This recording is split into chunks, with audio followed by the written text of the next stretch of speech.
Item ಯಾವುದೇ ಇರಲಿ try ಮಾಡಿ ಆಚಿ ಚಿಕನ್ ಮಸಾಲಾ. ಯುದ್ಧ ಅಂದ್ರೆ ಸಾವು ನೋವು, ವಿನಾಶದ ಭೀತಿ. ಆದ್ರೆ ಜಗತ್ತು ಇರಾನ್ ಯುದ್ಧದ ಭೀತಿಯಲ್ಲಿ ನಲಗ್ತಾ ಇದ್ರೆ, ಇನ್ನೊಂದು ಕಡೆ ಇದೇ ಪರಿಸ್ಥಿತಿಯನ್ನ ಬಂಡವಾಳ ಮಾಡಿಕೊಂಡ ಮೂವರು ವ್ಯಕ್ತಿಗಳು ಸಾವಿರಾರು ಕೋಟಿ ರೂಪಾಯಿಗಳ ಒಡೆಯರಾಗಿದ್ದಾರೆ. ಯುದ್ಧದ ಕಾರ್ಮೋಡಗಳ ನಡುವೆಯೇ ಹಣದ ಮಳೆ ಸುರಿಸಿಕೊಂಡ ಆ ಮೂವರು ಕುಬೇರರು ಯಾರು? ವಿನಾಶದ ಹಾದಿಯಲ್ಲೇ ಇವರು ಕಂಡುಕೊಂಡ ಆ ಕುತೂಹಲಕಾರಿ ಯಶಸ್ಸಿನ ಮರ್ಮ ಏನು? ಇಸ್ರೇಲ್ ಮತ್ತು ಯುನೈಟೆಡ್ ಸ್ಟೇಟ್ಸ್ ಕೂಡ ಈ ಸಂಘರ್ಷದಿಂದ ಹಿನ್ನಡೆಯನ್ನ ಅನುಭವಿಸ್ತಾ ಇರುವಾಗ, ಈ ಯುದ್ಧದ ಮಧ್ಯೆ ಕೆಲವರು ಮಾತ್ರ ಅಪಾರ ಲಾಭ ಗಳಿಸುವುದು ಗಮನ ಸೆಳೀತಾ ಇದೆ. ಜಗತ್ತಿನ ಅನಿಶ್ಚಿತತೆಯ ನಡುವೆ ಸಂಕಷ್ಟವನ್ನ ಅವಕಾಶವನ್ನಾಗಿ ಪರಿವರ್ತಿಸಿಕೊಂಡ ಮೂವರು ಶಕ್ತಿಶಾಲಿ ಉದ್ಯಮಿಗಳು ಈಗ ವಿಶ್ವದ ಗಮನ ಸೆಳೆದಿದ್ದಾರೆ. ಈ ಪೈಕಿ ಮೊದಲ ವ್ಯಕ್ತಿ ವಾಗಿತ್ ಅಲೆಕ್ಕೋರವ್. ರಷ್ಯಾದ ಅತಿದೊಡ್ಡ ಖಾಸಗಿ ತೈಲ ಕಂಪನಿ ಲುಕೋಯಿಲ್ನ ಮಾಲೀಕರಾಗಿರುವ ಇವರು ಸಾಮಾನ್ಯ ತೈಲ ಕಾರ್ಮಿಕನಾಗಿ ಜೀವನ ಆರಂಭಿಸಿ ಬಹುಶಃ ರಷ್ಯಾದ ಅತ್ಯಂತ ಶ್ರೀಮಂತ ವ್ಯಕ್ತಿಗಳಲ್ಲಿ ಒಬ್ಬರಾಗಿದ್ದಾರೆ. ಇರಾನ್ ಸಂಘರ್ಷದ ಪರಿಣಾಮವಾಗಿ ಜಾಗತಿಕ ತೈಲ ಸರಬರಾಜು ಕುಂಠಿತಗೊಂಡಾಗ ಲುಕೋಯಿಲ್ನಂತಹ ಕಂಪನಿಗಳಿಗೆ ಅಪಾರ ಅವಕಾಶ ಸಿಕ್ತು. ತೈಲದ ಬೆಲೆಗಳು ದ್ವಿಗುಣವಾಗುತ್ತಿದ್ದಂತೆ ಅಲೆಕ್ಕೋರವ್ ಸಂಪತ್ತು ಕೂಡ ಅಚ್ಚರಿಯ ರೀತಿಯಲ್ಲಿ ಏರ್ತು. ಮಾರುಕಟ್ಟೆಯ ಅಸ್ಥಿರತೆಯನ್ನ ತಮ್ಮ ಪರವಾಗಿ ತಿರುಗಿಸಿಕೊಂಡ ಅವರು ದಿನಕ್ಕೆ ಸಾವಿರಾರು ಕೋಟಿ ರೂಪಾಯಿಗಳ ಲಾಭ ಗಳಿಸುತ್ತಿದ್ದಾರೆ. ಮತ್ತೊಬ್ಬ ವ್ಯಕ್ತಿ ಇಗೋರ್ ಸಚಿನ್. ರಷ್ಯಾದ ಸರ್ಕಾರಿ ಸ್ವಾಮ್ಯದ ತೈಲ ದೈತ್ಯ ರೋಸ್ನೆಫ್ಟ್ನ ಸಿಇಒ ಆಗಿರುವ ಇವರು ಜಾಗತಿಕ ತೈಲ ರಾಜಕೀಯದಲ್ಲಿ ಪ್ರಭಾವಿ ವ್ಯಕ್ತಿ. ನಿರ್ಬಂಧಗಳು ಮತ್ತು ಇರಾನ್ ಸಂಘರ್ಷದ ಪರಿಣಾಮವಾಗಿ ಅನೇಕ ರಾಷ್ಟ್ರಗಳು ರಷ್ಯಾದ ತೈಲದ ಮೇಲೆ ಹೆಚ್ಚಾಗಿ ಅವಲಂಬಿತವಾಗಿದ್ದು ರೋಸ್ನೆಫ್ಟ್ಗೆ ಭಾರಿ ಲಾಭ ತಂದಿದೆ. ಸಚಿನ್ ಅವರ ನಾಯಕತ್ವದಲ್ಲಿ ಕಂಪನಿಯ ಲಾಭ ಹೆಚ್ಚಾದಂತೆ ಅವರ ವೈಯಕ್ತಿಕ ಸಂಪತ್ತು ಪ್ರಭಾವ ಗಣನೀಯವಾಗಿ ಏರಿದೆ. ಅವರನ್ನ ರಷ್ಯಾದ ಇಂಧನ ಕ್ಷೇತ್ರದ ಕಿಂಗ್ ಮೇಕರ್ ಅಂತ ಕರೀತಾರೆ. ಮೂರನೆಯ ವ್ಯಕ್ತಿ ಜೇಮ್ಸ್ ಡಿ ಟೈಕ್ಲೈಟ್. ಅಮೆರಿಕದ ಪ್ರಮುಖ ರಕ್ಷಣಾ ಕಂಪನಿ ಲಾಕ್ಹೀಡ್ ಮಾರ್ಟಿನ್ನ ಸಿಇಒ. ಯುದ್ಧದಿಂದ ನೇರವಾಗಿ ಲಾಭ ಪಡೆದವರಲ್ಲಿ ಮತ್ತೊಬ್ಬರು ಇವರು. ಇರಾನ್ ಸಂಘರ್ಷದಿಂದಾಗಿ ಅಮೆರಿಕ ಮತ್ತು ಅದರ ಮಿತ್ರ ರಾಷ್ಟ್ರಗಳು ಶಸ್ತ್ರಾಸ್ತ್ರಗಳ ಖರೀದಿಯನ್ನ ಹೆಚ್ಚಿಸಿದ್ವು. ಲಾಕ್ಹೀಡ್ ಮಾರ್ಟಿನ್ಗೆ ಬಹು $1 ಬಿಲಿಯನ್ ಒಪ್ಪಂದಗಳನ್ನ ಇದು ತಂದಿದೆ.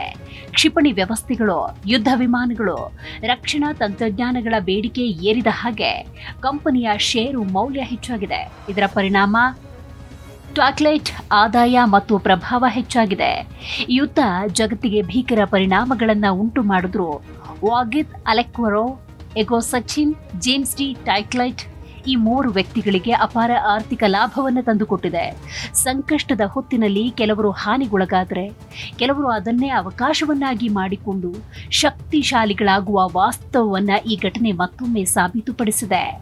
ಈ ನಡುವೆ ಅಮೆರಿಕ ಅಧ್ಯಕ್ಷ ಡೊನಾಲ್ಡ್ ಟ್ರಂಪ್ ಇರಾನ್ ಜೊತೆಗೆ 5 ದಿನಗಳ ಕದನ ವಿರಾಮ ಒಪ್ಪಂದ ಘೋಷಿಸಿದ ತಡ ಭಾರತೀಯ ಷೇರು ಮಾರುಕಟ್ಟೆ ಸೇರಿದ ಹಾಗೆ ಜಾಗತಿಕ ಮಟ್ಟದಲ್ಲಿ ವಹಿವಾಟು ಉತ್ತಮ ಸ್ಥಿತಿಯತ್ತ ತಲುಪಿದೆ. ಆದರೆ ಡೊನಾಲ್ಡ್ ಟ್ರಂಪ್ ಘೋಷಣೆ ಬೆನ್ನಲ್ಲೇ ಷೇರು ಮಾರುಕಟ್ಟೆಯಲ್ಲಿ ಬಹುದೊಡ್ಡ ಆರ್ಥಿಕ ಹಗರಣ ಅಥವಾ ಇನ್ಸೈಡರ್ ಟ್ರೇಡಿಂಗ್ನ ವಾಸನೆ ಬಡಿಯಲಾರಂಭಿಸಿದೆ. ಇರಾನ್ ಮೇಲಿನ ದಾಳಿ ನಿಲ್ಲಿಸುವುದಾಗಿ ಅಮೆರಿಕ ಅಧ್ಯಕ್ಷ ಘೋಷಣೆ ಮಾಡಿದ ಕೇವಲ 20 ನಿಮಿಷಗಳ ಅಂತರದಲ್ಲಿ ಓರ್ವ ವ್ಯಕ್ತಿ ಅಥವಾ ಒಂದು ಗುಂಪು ಬರೋಬ್ಬರಿ $840 ಕೋಟಿ ಲಾಭ ಮಾಡಿಕೊಂಡಿದೆ. ಯುದ್ಧಗಳ ಕಾರ್ಮೋಡದ ನಡುವೆ ಷೇರುಪೇಟೆಯಲ್ಲಿ ನಡೆದ ಈ ರಹಸ್ಯ ಮಿಸ್ಟ್ರಿ ಬೆಟ್ ಈಗ ಜಾಗತಿಕ ಮಟ್ಟದಲ್ಲಿ ಭಾರಿ ಚರ್ಚೆಗೆ ಗ್ರಾಸವಾಗಿದೆ. ಅಮೆರಿಕ ಇರಾನ್ ಮೇಲೆ ದಾಳಿ ಮಾಡುವುದಿಲ್ಲ ಅನ್ನೋ ನಿರ್ಧಾರ ಜಗತ್ತಿಗೆ ಗೊತ್ತಾಗುವ ಮುನ್ನವೇ ಆ ರಹಸ್ಯ ಈ ವ್ಯಕ್ತಿಗೆ ಹೇಗೆ ಗೊತ್ತಿತ್ತು? ಇದು ಟ್ರಂಪ್ ಆಡಳಿತದ ಒಳಗಿನವರೇ ಮಾಡಿದ ಪಿತೂರಿನ ಅನ್ನೋ ಪ್ರಶ್ನೆಗಳನ್ನ ಹುಟ್ಟುಹಾಕುವಂತೆ ಮಾಡಿದೆ. ಸೋಮವಾರ ಬೆಳಗ್ಗೆ 6:50ಕ್ಕೆ ನ್ಯೂಯಾರ್ಕ್ನಲ್ಲಿ ಪ್ರೀ ಮಾರ್ಕೆಟ್ ಅವಧಿ ಆರಂಭವಾಗಿತ್ತು. ಈ ಅವಧಿಯಲ್ಲಿ ಯಾವುದೇ ದೊಡ್ಡ ಮಟ್ಟದ ವಹಿವಾಟುಗಳು ನಡೆಯುತ್ತಿಲ್ಲ. ಆದರೆ ಸಿಎಂಇ ಟ್ರೇಡಿಂಗ್ ಪ್ಲಾಟ್ಫಾರ್ಮ್ನಲ್ಲಿ S&P 500 ಮಿನಿ ಫ್ಯೂಚರ್ಸ್ನಲ್ಲಿ ದಿಢೀರಾಗಿ ಭಾರಿ ಪ್ರಮಾಣದ ವಹಿವಾಟು ಶುರುವಾಯಿತು.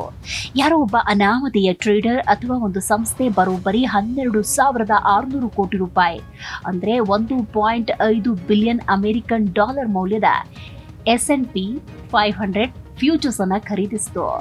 ಅನ್ಯೂಶುವಲ್ ವೇಲ್ಸ್ ಟ್ರೇಡಿಂಗ್ ಪ್ಲಾಟ್ಫಾರ್ಮ್ ಮಾಹಿತಿ ಪ್ರಕಾರ ಮುಂದಿನ ಕೆಲವೇ ನಿಮಿಷಗಳಲ್ಲಿ ಷೇರುಪೇಟೆ ಬೃಹತ್ ಮಟ್ಟದಲ್ಲಿ ಏರಿಕೆ ಕಾಣುತ್ತೆ ಅನ್ನೋ ಖಚಿತ ಭರವಸೆ ಆ ವ್ಯಕ್ತಿಗೆ ಇತ್ತು. ಇದೇ ಸಮಯಕ್ಕೆ ಕಚ್ಚಾ ತೈಲ ಮಾರುಕಟ್ಟೆಯಲ್ಲಿ ಅದೇ ಅನಾಮಧೇಯ ಮೂಲದಿಂದ ಸುಮಾರು 1,615 ಕೋಟಿ ರೂಪಾಯಿ ಮೌಲ್ಯದ ತೈಲ ಫ್ಯೂಚರ್ಸ್ಗಳನ್ನು ಮಾರಾಟ ಮಾಡಲಾಯಿತು. ಅಂದರೆ ಕಚ್ಚಾ ತೈಲದ ಬೆಲೆ ಮುಂದಿನ ಕೆಲವೇ ಕ್ಷಣಗಳಲ್ಲಿ ಪಾತಾಳಕ್ಕೆ ಕುಸಿಯುತ್ತೆ ಅನ್ನೋದು ಆ ಟ್ರೇಡರ್ಗೆ ಸ್ಪಷ್ಟವಾಗಿ ತಿಳಿದಿತ್ತು. ಕೇವಲ 1 ನಿಮಿಷ ಅಂತರದಲ್ಲಿ ಸುಮಾರು 6,200 ಬ್ರೆಂಟ್ ಮತ್ತು ವೆಸ್ಟ್ ಟೆಕ್ಸಾಸ್ ಇಂಟರ್ಮೀಡಿಯೇಟ್ ಫ್ಯೂಚರ್ ಕಾಂಟ್ರಾಕ್ಟ್ಗಳು ಅದಲು ಬದಲಾದವು. ಇದರ ಅಂದಾಜು ಮೌಲ್ಯ 4,870 ಕೋಟಿ ರೂಪಾಯಿ. ಇದು ಆ ಸಮಯದಲ್ಲಿ ನಡೀತಾ ಇದ್ದ ಸಾಮಾನ್ಯ ವಹಿವಾಟುಗಳಿಗಿಂತ 4 ರಿಂದ 6 ಪಟ್ಟು ದೊಡ್ಡದಾಗಿತ್ತು ಅನ್ನೋದು ವಿಶೇಷ.